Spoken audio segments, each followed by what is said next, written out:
The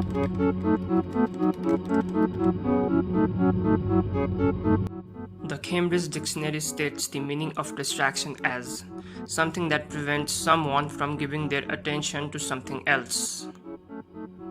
While that sounds well and good, is it that simple? I don't think so. I think we need more than just a simple definition. We need some facts and conclusions about distraction that are based on real life experiments. But has any research been done in this field? Well, let's find out.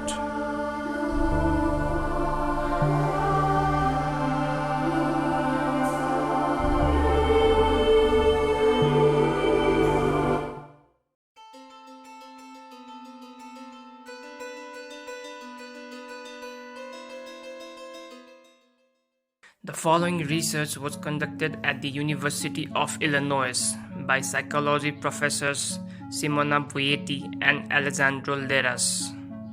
The participants had to solve math problems of varying difficulty. So, one group had to solve easy problems while the other group had to go for the difficult ones. And simultaneously, while doing these problems, photographs of neutral scenes, for example, a portrait of a man or a cup on a table, flashed on a computer display for 3 seconds in front of them. This was done to distract the subjects from the task on hand. And while this happened, an eye-tracking device measured the frequency, speed, and focus of the participants' eyes as they completed the math problems. Here's what the results showed. Participants who were engaged in an easy version of the task were more likely to look at the distractors than the ones engaged in an extremely challenging version. This finding corroborates research on the phenomenon called inattentional blindness, in which people involved in an engaging task often fail to notice strange and unexpected events. So guys, what's the conclusion? So, in simple terms, it means you are less likely to be distracted if you are engaged in a complex mental task.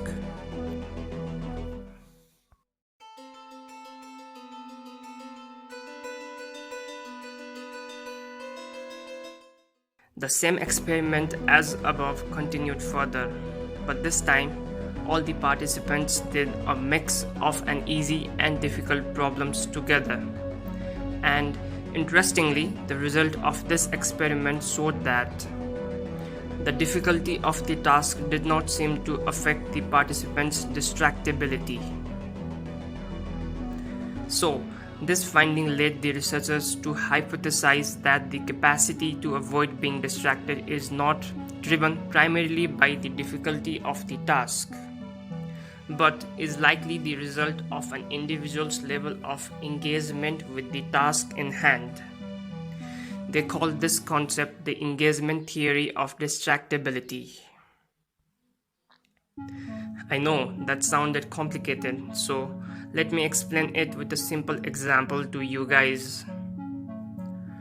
See, when you are studying for exams, you are less distracted on the day immediately before exams because your level of engagement with the task of studying is very high on that day.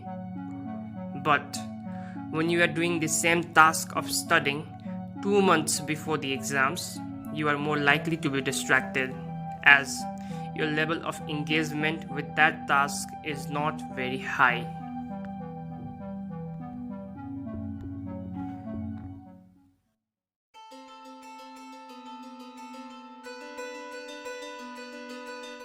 The team did further studies to test this idea, but this time they manipulated the subjects' enthusiasm for the task with financial incentives. What that means is that they offered money for the best performers, similar to a prize in a class test. But surprisingly, this financial incentive had little effect on participants' distractibility. They concluded that the more participants struggled with a task, the more they reflexively avoided distraction irrespective of financial incentive.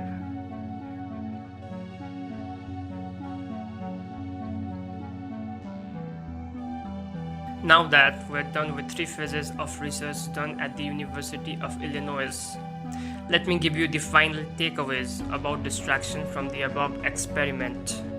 1. Characteristic of the task itself, like its level of difficulty, do not alone predict distractibility. 2. Other factors also play a role in distraction, like the ease with which we can perform a task, as well as a decision that is internal to each of us. For example, how much we decide to cognitively engage in a task. So guys, this was our first video on the subject of distraction.